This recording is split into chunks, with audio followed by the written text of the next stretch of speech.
Good morning! Yan. So, andito tayo ngayon sa likod ng bahay. Ayan, sa puno ng dates ay may mga tanim na talbos ng kamote. Itong sa puno ng dates na to sa loob ng gate ay tanim po to ng boy dito. And then, meron siyang mga tanim dyan na sunflower yan. Kaya siya may tusok-tusok dahil nga pang ano niya. Ito, Para medyo siya, medyo unti kasi pangit ang lupa, puro buhangin doon.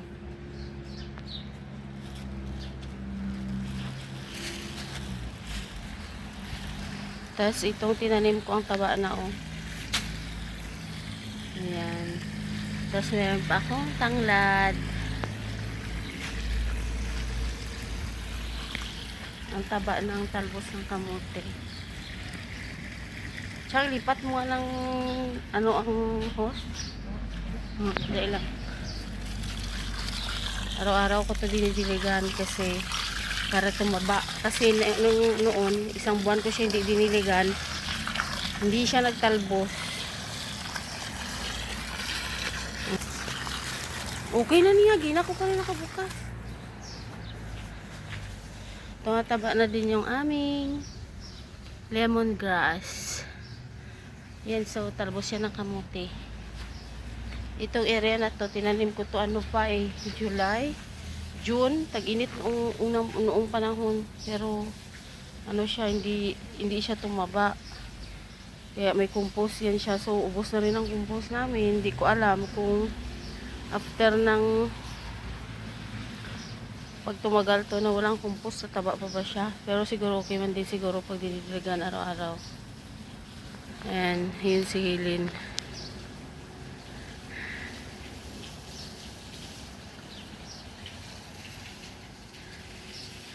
So, kada puno ng dates, tinaniman ko yan ng talbos ng kamote. Yung isang puno doon noon, ang itinanim ko ay alugbati. Pero, binunot ko na kasi hindi siya tumataba, lalo hindi maganda ang lupa. Ang talbos tumaba kasi nalagyan ng compost. Pero kung nakaraan yung alugbati, hindi talaga siya tumaba kahit nilagyan ng compost. So, lahat ng puno ng dates, tinaniman ko talaga yan ng talbos ng kamote. Ayan.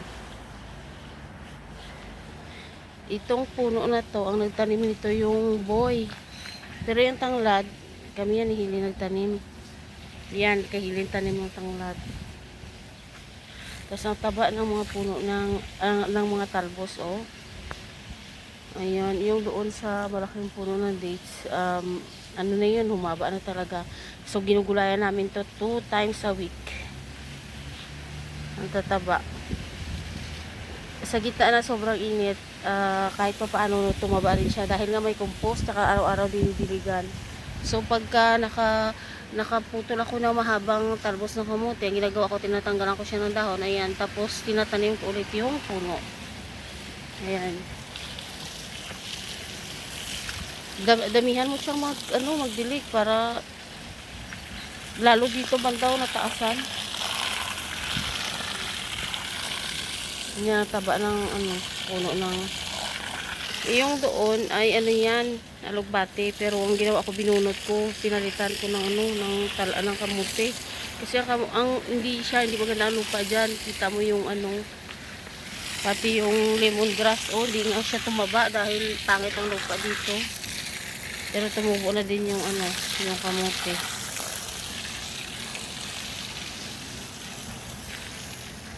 Pero ito talagang taba talaga. Dinamihan ko talaga ng composto Tsaka pag magdilig ka, yung basang-basa talaga ba? Para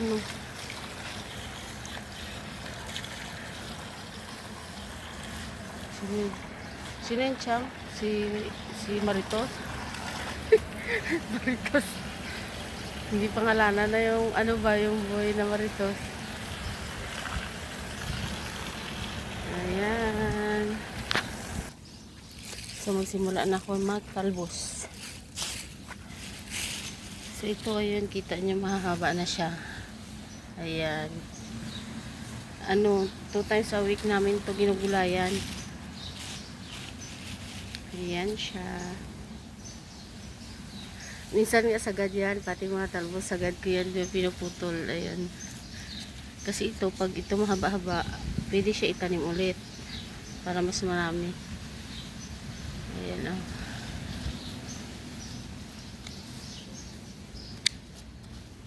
Ayan. So, pag ganitong ginagawa ko, tinatanggalan ko yan ng tinatanggalan ko yan ng dahon, tapos yung talbos, tapos itanim ko siya ulit para mas marami. Ayan, oh.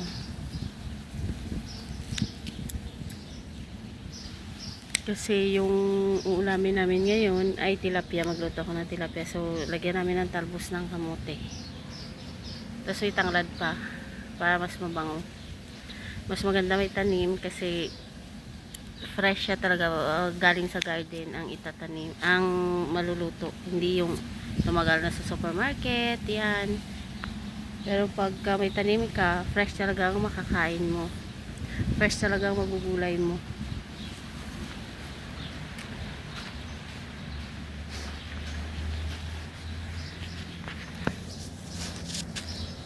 So, yan.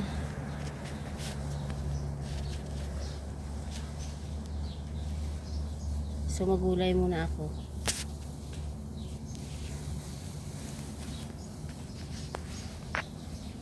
Kasi sabi nga nila, gulay, pampahaba ng buhay.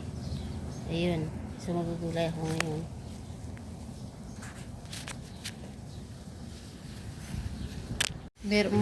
Parang kailan lang nung tinanim ko ito siya, basta last year ko pa ito tinanim. Tapos lagi na yung ginugulayan once a week hanggang sa dumami-dami na siya 2 times a week. Ayan, so tumaba na siya talaga kasi hindi kami lagi-lagi mga once a week, 2 times a week kami ngayon naggugulay niyan kasi nga yan. Tas ito namang sili na to, nung hindi pa siya lagi dinidiligan, yung bunga niya hindi humahaba. Ngayon mahaba na siya. Yan. Ano po yan, yung sili na yan ay sa alaga namin. Kasi yan na, yan. Naghiwa na kami ng mga hugasan na maigi yung talpos ng kamote. Tapos yung kasi yan, magluluto na ako ng tilapia. Hinugasan ko yung maigi, nilinisan, yan, lahat-lahat. Minsan maigi, hinaluan ko yan. Kasi yan na ready to eat na, kakain na sa lamesa na, kakain na kami ni Helen. Tapos natakpan kasi ng talpos ng kamote, kaya hinalukay ko andun kasi yung tilapia sa baba. May tilapia. So, ayan. Yan ang niluto namin.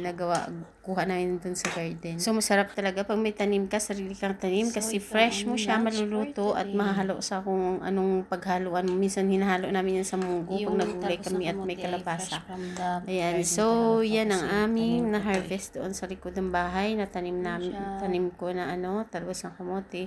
Yan. So, ang aking pagkain ay salad. And then, yan ito, tilapia na may talbos ng kamote. Tapos si Haley naman, ang kanya ay tilapia, itong gulay at saka rice. Hindi kasi ako nagra-rice. Hindi ako mag-rice ngayon kasi kahapon nakakain ako ng rice. So, ito yung pagkain ko ngayon. Yan. Anyway guys, sa mga bago sa aking channel, please don't forget to subscribe, like, and comment po. Ayan. Salad. Nag-love shoutout sa inyong lahat. So, totoo talagang sinabi nila, kapag may tinanim, may aanihin. Kaya makakain ka ng fresh pagka meron kang tanim sa bakuran mo. Kahit di mo bakuran, basta pwede naman magtanim. Ayan, pwede. Kaya, pinagtsatsagaan ko na taniman kahit mga puno ng dates nila. Ayan. So, ang sarap na kain namin kasi medyo maasim-asim yung tilapia na niluto ko. May sili pa yan, sibuyas, kamatis, at tapos dito na naman tayo sa nagluto ng manok, semi siya tinola or semi chop suey. Pero ayan, kabisang ko yung hinarap dyan sa manok.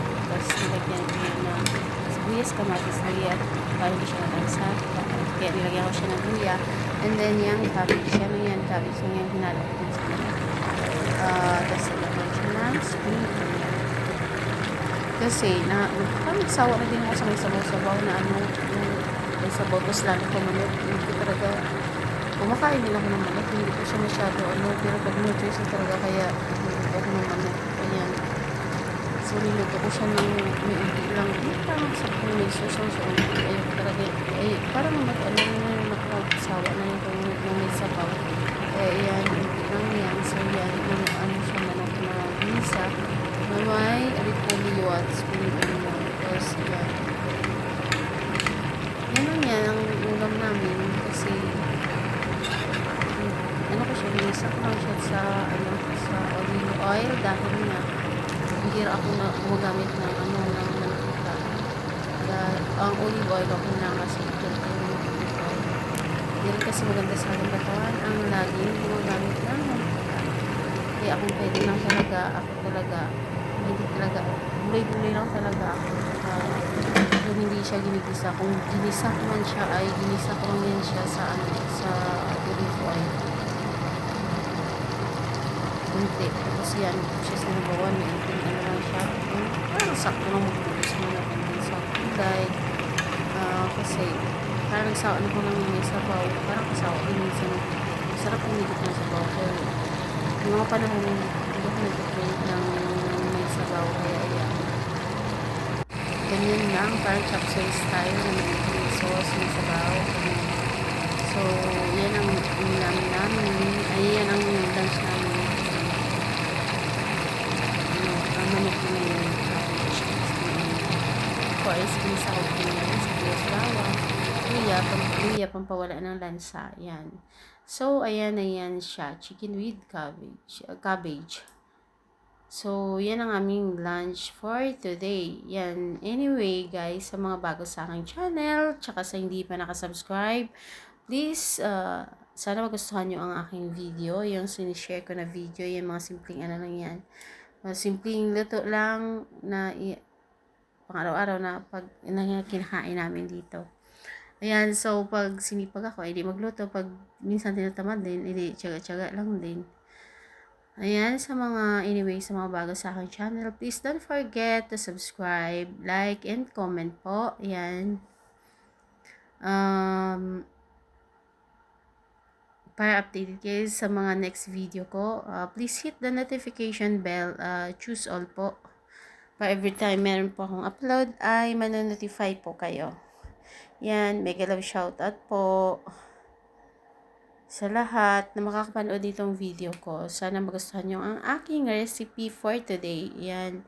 So, minsan ang mga mauulam natin ay mga tagpuan lang sa palipaligid, lalo na yung talbos ng kamuti. Kaya pag masipag ka, ay lalo at mahilig ka sa gulay, ay may madali lang yan. Kasi pag masipag ka, may tinanim ka, after a month ay may aanihin ka. Ayan. So, noon, may mga tanim ako na mga ampalaya dyan. Pero nung time, di ko alam kung sino nagbunot noon. Noon, nagugulayan ko pa yun. Hinahalo ko sa munggo, sa kalabasa, ganyan. Pero, nagulat na lang ako namatay na kasi pinambunot. Hindi ko alam kung sino nagbunot, yung boy o yung matanda ang tatay ng amo ko. Pero, anyway, namatay na yun siya. Pero actually yan. So, sana nag-enjoy kayo kakapanood ng aking video. Big love shout out to all. Thank you so much for watching. And please, don't forget to subscribe po. Like, subscribe po. Ayan. Tsaka huwag niyo kalimutan magwakas dyan. Dahil, para suklian ko kagad. Yan. So, once again, please don't forget to subscribe, like, and comment po. Yan. Make love shout out to all. Thank you so much for watching my video. At sana ay magugustuhan nyo at sa mga susunod ko pang mga video. Simpleng recipe po.